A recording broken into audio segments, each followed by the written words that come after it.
एक वीडियो आपके स्क्रीन पर दिखाई दे रहा होगा जिसमें आप देख सकते हैं कि महाराष्ट्रियन स्टाइल से जो रिचुअल्स होते हैं शादी के, वो पूरे धूमधाम तरीके से वहाँ पर फुलफिल किए जा रहे थे, परफॉर्म किए जा रहे थे। इसके बाद आप देखेंगे कि एक और फोटो सामने आता है जिसमें नेता जो है अजीत पवार, महाराष्ट्र के उप मुख्यमंत्री है, वो फॉर्च्यूनर गाड़ी की चाबी दूल्हे को देते नजर आते हैं। इसके बाद जो दूल्हे के ससुर है उनका कहना था कि अजीत पवार ने पूछा था उन शशांक से कि क्या तुमने ये दहेज में फॉर्च्यूनर गाड़ी मांगी है या फिर गिफ्ट है। इस पर कोई वहां पर जवाब नहीं आता, लेकिन जो वैष्णवी के पिता हैं उनका कहना था कि ये डावरी में, दहेज में मांगी गई थी, जिसे उन्होंने फॉर्च्यूनर गाड़ी उनको गिफ्ट की थी। एक हाई प्रोफाइल शादी होती है, शादी में बड़े बड़े नेता शामिल होते हैं। इसके बाद आपको बता दें कि शादी की जो चीज़ें अगर आप सुनेंगे तो आप भी हैरान रह जाएंगे। 50 से 51 तोला सोना दिया जाता है। ये शादी किसी और की नहीं बल्कि नेता के बेटे की थी। नेता जो थे महाराष्ट्र के उप मुख्यमंत्री जो है अजीत पवार, उनके करीबी नेता माने जाते हैं राजेंद्र, उनके बेटे शशांक की शादी थी। और शशांक की शादी वैष्णवी से तय थी, जिसके बाद ये शादी वहां पर पुणे में हुई थी। इस शादी में 50 से 51 तोला सोना दिया गया था, 7 से 7.5 किलो चांदी दी गई थी। कोई छोटी मोटी रकम नहीं थी। इसके साथ ही जो पिता होता है यानी वैष्णवी के जो फादर होते हैं, वो MG हेक्टर गाड़ी अपने दामाद को गिफ्ट करना चाहते हैं। 25 लाख की कीमत थी, लेकिन उनका दामाद जैसे ही पता चलता है कि ये गाड़ी बुक होने जा रही है, वो उसे कैंसिल करा देते हैं और इसके बाद वो 50 लाख की कीमत की गाड़ी उनसे बुक करवाते हैं। यहाँ तक चीज़ें चलती रही, कुछ समझ नहीं आया। लोगों को लगा कि ठीक है, शादी है, बेटी की पसंद है। एक बाप वो सब चीज़ें किया जो एक बेटी को खुशी देता। बेटी लव मैरिज करने जा रही थी और ये शादी जो थी एक नेता के परिवार से उनका नाता जुड़ने वाला था, जिसकी वजह से उन्हें कई ऐसी चीज़ें तमाम समय पर मांगी गई और ये डिमांड पूरी करते गए। इस दरमियान आपको बता दें कि वैष्णवी जब प्रेग्नेंट होती है तो उसके साथ उसके ससुराल में वो सारी चीज़ें की जाती है। वो रोते बिलखते अपनी माँ को बताती है कि माँ मेरी हालत ठीक नहीं है। वो ICU में एडमिट होती है, लेकिन इस पर भी जब परिवार पहुंचता है तो ससुराल वालों का कहना था कि ये नाटक कर रही है, इसे कुछ नहीं हुआ है। लेकिन फिर भी पिता अपनी बेटी को वहाँ समझाता है, सिखाता है और ये सारी चीज़ें वैसे चलती रहती है। लेकिन आपको बता दें कि शादी कुछ साल पहले हुई थी, लेकिन इनकी जो बेटी है वैष्णवी अब इस दुनिया में नहीं है। 16 मई का वो दिन था जब वैष्णवी ने इस दुनिया से रुखसत बोल दिया। मामला क्या था, जांच चल रही है। परिवार का दावा था कि वैष्णवी ने अपने कमरे में खुद से अपनी जान ले ली। जब पुलिस वहां पहुंचती है तो बॉडी को पोस्टमार्टम के लिए भेजती है, जिसमें यह खुलासा होता है कि बॉडी पर कई तरह के जख्म हैं। यानी एलिगेशंस ये लगाए जा रहे हैं वैष्णवी के परिवार की तरफ से कि वैष्णवी के साथ उस घर में मारपीट होती थी। उसके आए दिन फ़ोन आते थे, फ़ोन पर वो कहती थी कि मम्मी मुझे ससुराल वाले ये तमाम चीज़ें कहती है कि ये डिमांड कर रहे हैं। ये डिमांड एक दिन से नहीं था, शादी के पहले से शुरू हो गया था और छोटी छोटी चीज़ों से इनकी चीज़ें बढ़ती जाती है। बात प्रॉपर्टी तक आती है, जिसमें दामाद ने कहा था कि मुझे 2 करोड़ रुपए चाहिए, एक प्रॉपर्टी लेनी है। इसी की बदौलत उस घर में कुछ ऐसा हुआ था जिसकी वजह से वैष्णवी के साथ मारपीट की गई थी और इस कदर की गई थी कि आखिर वो थक हार कर अपनी जान खुद से ले ली या फिर उसे वहां पर मार कर उसके साथ ऐसा दिखाया गया कि उसकी मौत हो चुकी है। फिलहाल सभी एंगल पर पुलिस जांच कर रही है, लेकिन इसमें आपको सुनवाते हैं कि पिता ने क्या कहा कि कैसे उसकी बेटी उन्होंने नाजों से पाला था, जिसके हर शौक पूरे किए थे, जिसके सपनों के लिए उन्होंने कुर्बान कर दी थी। वो तमाम चीज़ें, ऐशो आराम जो एक बेटी को वो दे सकते थे, उन्होंने दिया। लेकिन आखिरकार वो तमाम चीज़ें ही देने की वजह से, यानी दावरी जैसे जैसे वहाँ पे मांगी गई, डिमांड पूरी करते गए और इसी से उनकी लालच बढ़ती गई नेता के परिवार की। और इस तरह से यहाँ पर एक बेटी हमेशा खुद को झेलती रही, चीज़ों से वो डील करती रही। इस तरह से वो मेंटली और फिजिकली तमाम चीज़ों से डील की, जिसके बाद वो खुद इतनी थक गई थी कि अपने माता पिता से भी अब कहना बंद कर चुकी थी और आखिरकार उसे लगता है कि इतने जिंदगी जीने से भला है कि मौत को गले लगाना। एक बार उनके पिता को सुन लीजिए कि पिता ने क्या कहा। तो एक तो देखो, उनका एक दोनों दूसरे से प्यार कर रहे थे। उसमें से हमने उनकी शादी, मुझे पहले वो पसंद ही नहीं थी फैमिली, फिर भी मैंने वो बेटी के खातिर उसने उससे शादी किया।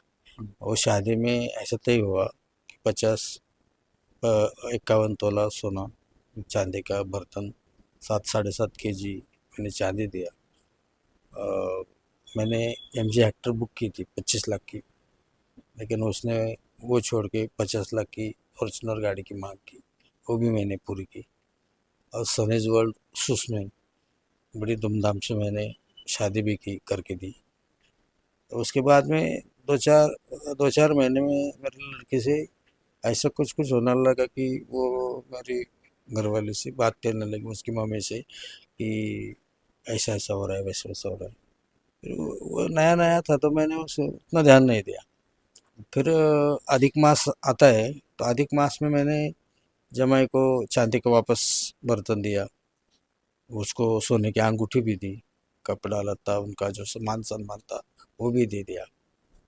बाद में गणपति गौरी का वो उत्सव त्यौहार आता है, तो उसने वो एक दिन उस टाइम आई गौरी के पहले, तो उन्होंने मुझसे उनके मम्मी से पूछा कि वो उनकी सास ने बताया था कि गौरी लेके आओ, मायके से गौरी देते हैं लड़की को, तो तुम अपने घर में गौरी नहीं बैठती तो तुम गौरी लेके आओ।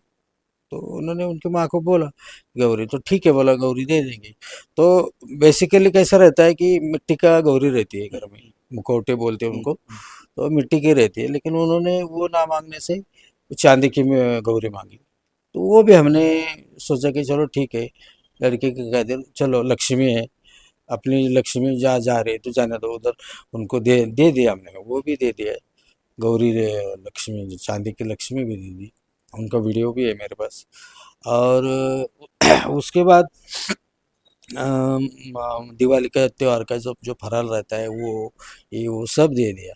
बाद में ऐसे थोड़े थोड़े थोड़े मांगते मांगते, ये मांगो वो मांगो, पैसा मांगो, कुछ ना कुछ हर एंगल से उन्होंने उसको, अगर नहीं मांग मांग के नहीं दिया तो उसको उनकी ननद, उनकी सास, वो हमारे दामाद, वो सब मार के ये करके वो करके परेशान करते थे। और वो मेरे लड़की को दिन दिन भर खाना नहीं देते, वो ननंद और सास बाहर घूमने जाना, ये करना। वो प्रेग्नेंट थी तभी वो उनको अकेले उनको घर पे छोड़ती थी। वो बोलती थी हमको कि पापा ऐसा हो रहा है वैसा हो रहा है, लेकिन बोला बेटी रहो, हो जाएगा, सुधर जाएगा, लड़का होने के बाद सब ठीक हो जाएगा, रहो रहो। बहुत सह लिया उसने, बहुत सह। हम देख सकते हैं कि जब शादी के बाद जब उसकी वो प्रेग्नेंट थी तभी उसने कंज्यूम किया था, मतलब इतना उसे टॉर्चर किया गया था कि वो लेना पड़ा उनको, हाँ उन्होंने किया था, लिया था, किया। उसके बाद मैंने क्या किया, हमारे दामाद और उनकी ननान वही लेके गए दवाखाने में, उसके साथ हम भी थे। दवाखाने में गया, उनमें एम्स हॉस्पिटल में, उधर का रिपोर्ट भी है। छोड़ा और देखा, वो ननन ऐसी बोल रही थी कि वो नाटक कर रही है, नाटक कर रही है। बोले आईसीयू में अगर डॉक्टर लेके जा रहे हैं तो ये बाहर बोल रही कि डॉक्टर को ये नाटक है, छोड़ दो छोड़ दो। मैं उनको पैर पड़ा उनके कि ऐसे क्यों आप बोल रहे हैं, वो तो ऐसा हो रही है, ये हो रही है। ठीक है बोले वो, चलो दवा खाने में लेके गया अंदर, ये हमारा थोड़ा बहुत उलझन उलझन हो गया। उसके बाद उन्होंने क्या किया, 11-12 बजे वो निकल गए, हमारे दामाद और उनके नाना निकल गए। 2 दिन 3 दिन उधर हमने रखा तो उनको, और वापस लेके आके फिर 2 दिन इधर रख के वापस छोड़ दिया उनको, समझा समझा के ये वो उनको समझा के दामाद को उन्होंने ले ले। लेकिन जब छोड़ते थे ना, तब हमसे वो अच्छी बात करते थे, लेकिन हम छोड़ के घर आते तो उनको वापस टॉर्चर करना, ऐसे जानबूझ के कुछ तो टोमने जैसा बात करना। पॉइजन के बाद भी 15 दिन बाद ही तकरीबन लगभग बहुत जल्दी उन्होंने फिर से आपके पास 2 करोड़ रुपए की भी नहीं, मांग वो की थी। दो अभी 2-3 महीने के बाद मांगा, अभी 2-3 महीने पहले हम्म, 2 करोड़ रुपए मांगा था हमसे कि हमको प्लॉट लेना है, 2 करोड़ रुपए चाहिए, है तो दे दो मेरे को। मैं बोला इतना तो नहीं मेरे पास। तो हमारा एक प्लॉट है इधर वाकड़ के अंदर, तो हमने वो, हमारा बात चल रहा था एक बिल्डर के साथ, तो उन्होंने, वो बोला ठीक है, वो उससे दिलवा के दो मेरे को। मैं बोला अगर वो देते हैं तो आप ले लो। हम्म, वो उनके पास भी गए थे, लेकिन उन्होंने अगर हमारा प्लॉट का अभी कुछ बात ही थोड़ा चल रही थी, इसी की वजह से वो रुका था, थोड़ा सा प्लानिंग के वो सबका ही रुका है, इसी की वजह से तो वो रुका था, इसलिए उन्होंने नहीं दिया।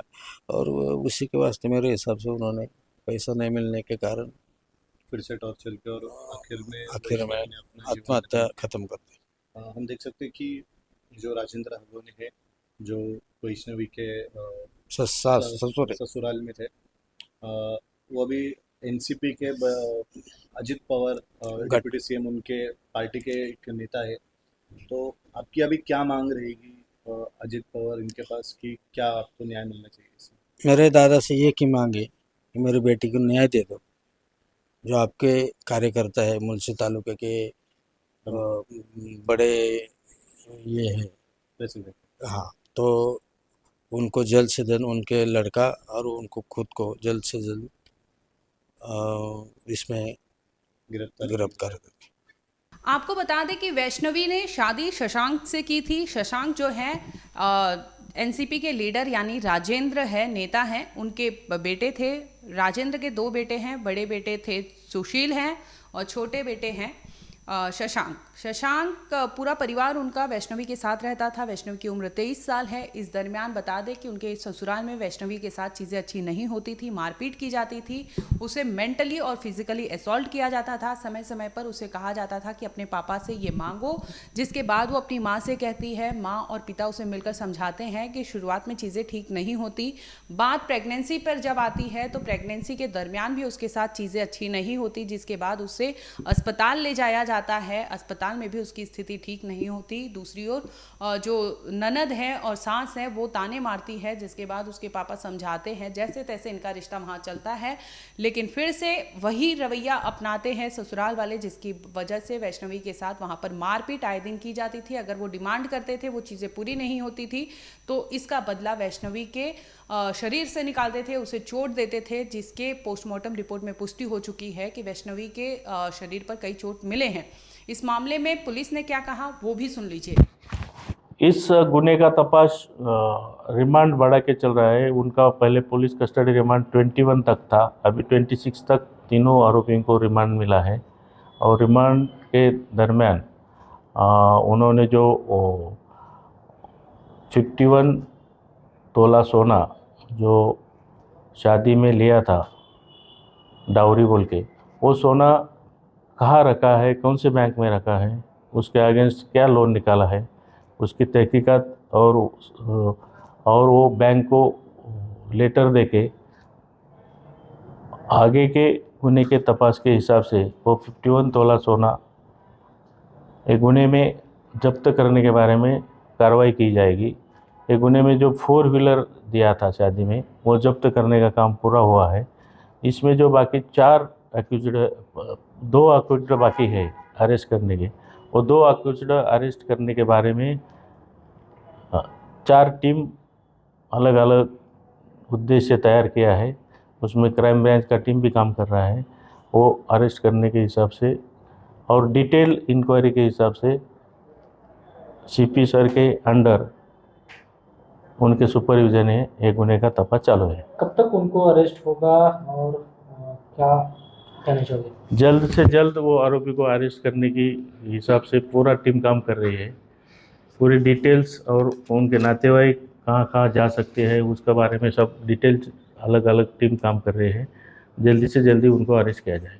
बता दें कि पुणे के बावधान पुलिस इसकी जांच कर रही है, जिसमें उनका कहना है कि 23 साल की वैष्णवी की मौत हो चुकी है, जिसके उनके पिता ने कंप्लेन दर्ज कराई है और एफआईआर के मुताबिक उनमें नाम ससुराल वालों का है जो नेता की फैमिली है। और इसमें बता दें कि राजेंद्र और सुशील जो उनके बड़े बेटे हैं, ये दोनों फरार चल रहे हैं। इसके साथ ही जो पति है शशांक है और ननद है करिश्मा और उनकी मां लता, इन तीनों को पुलिस ने गिरफ्तार कर लिया है, जिसकी कस्टडी 26 मई तक पुलिस के पास है। और फिलहाल पुलिस जांच कर रही है कि राजेंद्र और सुशील को पकड़ा जाए, गिरफ्तार किया जाए, जिससे मामले का खुलासा हो सके कि आखिर 16 मई को क्या हुआ था जिसकी वजह से वैष्णवी ने इतनी बड़ी कुर्बानी अपनी दे दी।